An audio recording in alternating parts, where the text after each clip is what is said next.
Eugénie Pénaud va terminer dans 2 semaines son service civique. Cette étudiante en histoire et communication a mené à terme son contrat de 9 mois à raison de 24 heures par semaine. Ça a été une expérience très enrichissante. Pour moi, une première expérience professionnelle en fait. Ça m'a fait découvrir le monde associatif, le bénévolat, voilà, la réalité aussi, sur le terrain, réalité sociale en fait. Avant d'être volontaire, Eugénie a débuté comme bénévole à la Croix-Rouge de Saint-Quentin en Yvelines. Elle vient épauler les 15 autres bénévoles de l'épicerie sociale basée à Trappes.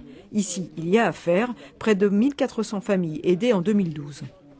Sans les bénévoles, le pays sera encore plus divisé et cabossé qu'il ne l'est aujourd'hui.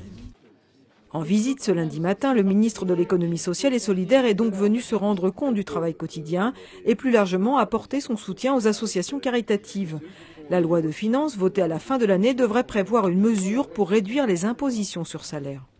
Nous réfléchissons à une mesure qui permette d'aligner le niveau des impôts payés par ces associations sur celui des grandes entreprises privées qui, elles, ont bénéficié du crédit d'impôt et qui, ainsi, ont pu économiser des centaines de milliers d'euros.